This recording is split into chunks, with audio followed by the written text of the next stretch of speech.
will tell some stories on that eventually, especially that 50-miler. But anyways, thank you. I'm happy to be here today at Riverside Park. I was a member of Troop 514. I was in the Buffalo Patrol. We all? We had boys, our chant was, the chips may be up, the chips may be down, but where the buffaloes are, the chips are all around. That was our chant, and that's what got us a lot of awards at the Klondike. You hear boys screaming that across the lake. It's great to see so many familiar faces here that we went through scouting with. I want to thank, first by expressing my heartfelt thanks to the leadership, the volunteers, the supporting organizations. In your program, you see the list of organizations and businesses that support scouting here in Eastern Oregon. They are the lifeblood of the Blue Mountain Council, and our community is better because of their support. Scouts, there are going to be many experiences and memories that maybe you've already had or will be to come. For me and a few of the scouts in the 1990s, that seems like, I tell people like the 2000s and they're like, what do you mean, my students? It's like, yeah, life did exist before you. Our troop was active in outings. I remember Leslie Gulch, a trip into the Wenaha. That was a wonderful trip. If you could plan trips where you start high and pack a heavy pack down and come out lighter, most of the outings you start low and pack up heavy and return lighter. You know, I liked it the other way on the Wenaha. Rappelling, Crawfish Lake, the Klondike Derby, Camp Merriweather, and the 50-miler, which was, as Eric said, from Moss Springs to Wallowa Lake. Except for Eric, I did not go on the Eagle Cap excursion on that trip because it was a 50-miler. And I did the math. It was 50 miles without going to the top of Eagle Cap and back down, and I refused. So I stayed at the bottom and swam while the rest of the guys went up. Now, scouts, I regretted that. Later, not in the moment. During the day, I thought that was a great idea. Chuck Surratt and I hung out down below, and I think Chuck was happy that there was a student that didn't want to go to the top of Eagle Cap, and I got to stay down. I later went up with Russ and my daughter Jada when she was about 10, and then again last year when we went up there. Okay, back on track. Well, one more. Yeah. We used to use those stoves. They were 4 pounds. I mean, I don't know. I think they were 10 pounds, Eric. And I packed a liter of white gas to do it. And this is not good. I shouldn't tell the story, but on the last 2,000 vertical feet out of the Bynum, I was pouring my white gas out because I knew we were going to get restocked later.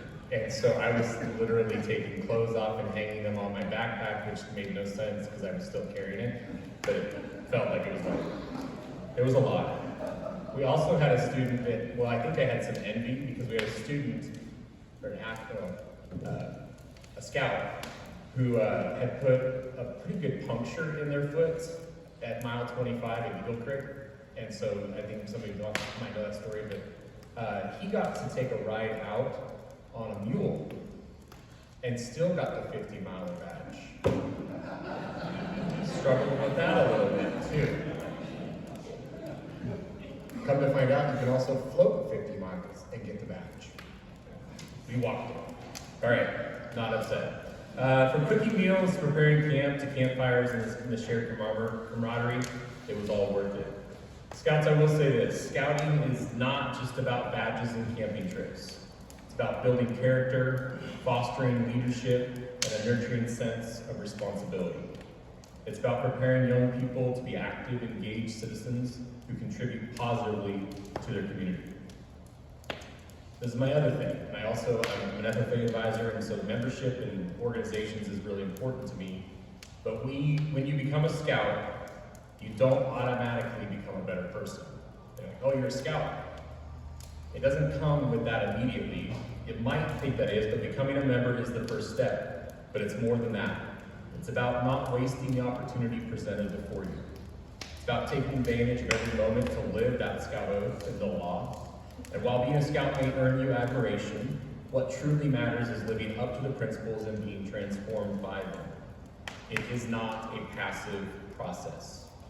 It requires active engagement, a willingness to grow, and recognition that there are far greater things in life than oneself. Stay humble, stay kind. This is going to seem a little nerdy, but I like self-help books. I'm constantly working on myself, but I also do a lot of audiobooks. So if I'm a cheater, I listen to books a lot. But there's three I'm going to share with you, three authors, and they're going to make no sense in order, but they'll kind of be there. There's a book out called Subtraction by Lady Klotz right now that I'm reading. It teaches us that sometimes making a positive impact means focusing on less rather than more. By removing distractions and unnecessary complexities, we can focus on what truly matters, whether it's a key skill, a vital lesson, or a core value. And Scouts, as we go out into the woods, we actually remove ourselves from the mess and chaos of the extra and just get more simple. And I think Scouting is a great opportunity for you to feel that and exhibit the less of the world and get more out of that. I really like the author Michael Easter. He has two books, The Comfort Crisis and Scarcity Brain. Not anyways wanting to write these down, but you can. But those books explore how overcoming challenges and stepping out of our comfort zones can lead to personal growth and resilience. Concepts that we live and breathe in Scouting. The hikes, the camping trips, the countless challenges we face teach us to embrace discomfort and see it as a path to becoming a stronger and more capable individual. This last one, I love Dolly Parton. If you've been a member of my church, when I got to do a guest lecture, I did a whole sermon on Dolly Parton. Love that lady. She had a book out called Songteller. It's another inspiration. It highlights the power of storytelling and the importance of preserving our heritage and our values. Just as Dolly weaves her life experiences into her music, we can weave the lessons learned in Scouting into our lives, passing them down through generations and keeping the spirit of Scouting alive. I look around today and see future leaders, innovators, and change makers. The experiences we provide through Scouting shape the values and equip them with skills that will serve them throughout their lives. From tying knots, I don't know how many times, Scouts, do we retie knots and learn how to do them daily in my life. I'm tying a square knot, and I hear Eric Valentine in the back of my head. It's not a granny knot, it's a square knot. I watched the flag, and all of us did the collective as it started to go, right? We all have those things that happen. Tying up cattle, I've got a slip knot every time. It shows up everywhere. I can't leave a campsite without hearing my stepdad say micro trash, and we sweep the campground, right? Things that live on and on as we go through those experiences. Both from tying knots to navigating difficult terrains, both literal and metaphorical, Scouting prepares you to tackle any challenge with confidence and integrity. I also want to acknowledge the incredible work of our volunteers. Your dedication often goes unnoticed, but the impact is profound. You are the mentors, the guides, and the role models for our Scouts to look up to. Your selfless service and tireless efforts ensure that the torch of Scouting burns bright for generations to come. To our supporting organizations and individuals, your generosity makes the world a difference. Whether through financial contributions, which is what kind of today is about in some ways, resources or time, your support enables us to reach more young people and provide enriching experiences that shape their futures. Thank you for believing in Scouting and the mission and investing in our youth. As we gather again today, I encourage each of you to continue championing the growth of Scouts as young leaders in a greater organization. Let's inspire more young people to join us, embark on their own adventures, and discover their potential. Let us work to ensure that Scouting remains vibrant and an integral part of our community. In closing, I'll leave you this thought. Every Scout's journey is a testament to the power of community, of resilience and belief. And for those of you that were Scouting with me or in different years, think about there was always a boy in the troop that you're like, this is probably a place he needed to be. And in all reality, I'm just going to get personal about it, they needed Eric. They were going to see Eric one of two ways. Am I wrong? And it's much better to see Eric on Monday nights than Monday mornings at work, okay? So it saves some voice, and it definitely inspired others. And so all of that on the spectrum is important. And belief. Thank you. It's all thanks to the collective efforts of everyone that's here today. And thank you for your commitment, your support, and your belief in the transformative power of Scouting. Together, we are working to shape the leaders of tomorrow. Thank you.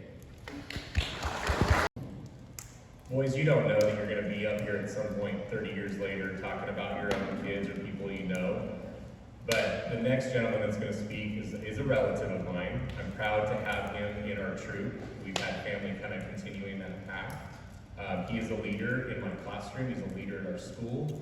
And I love to see him also wearing the Scout uniform and leading up here. And so I'd like to introduce Aiden Lucas.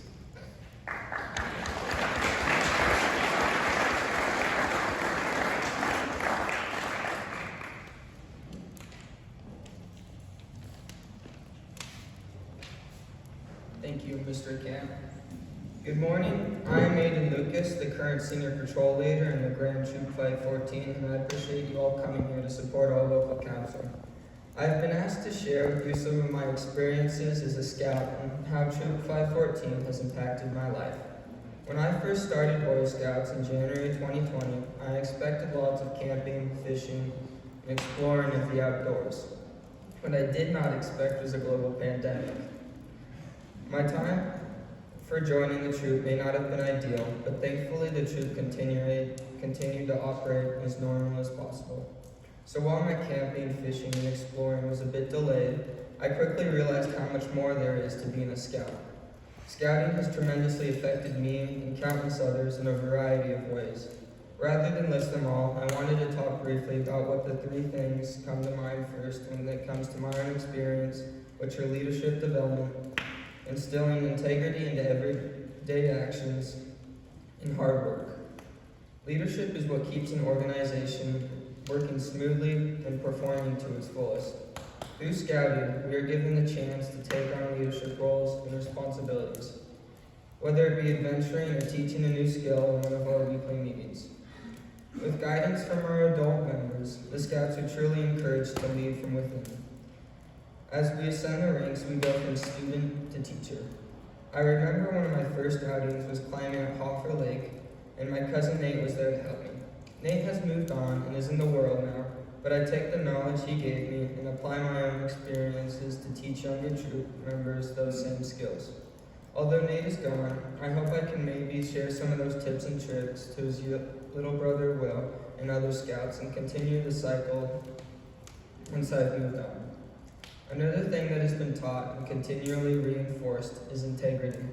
This isn't to say that I haven't been taught the same principles at home, in school, and in my community, but rather, Scouting provides yet another opportunity to improve myself and my character. Integrity is not listed in the Scout Oath or the law, but if I were to summarize what those two things mean, it would be to continually act with integrity. How else could we fulfill our duty to God and our country, or to be any of the things our Scout law calls for? People say integrity is what you do when no one is watching.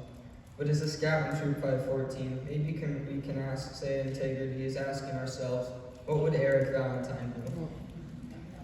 Finally, Scouting can be hard work. Last year I sat on the top of Eagle Cap without trekking 50 miles in the wilderness. I knew at that moment I wasn't thinking anything profound. In fact, I'm sure none of us were thinking anything other than, how cool is this? It's a bit cheesy, but thinking about it now, it was a symbol of life's journey. To get the best view, you have to keep moving and climbing on. As I go through life, I know I'll remember these simple rules that Scouting has taught me. Lend a hand, do what is right, keep moving, and enjoy the climb. Thank you.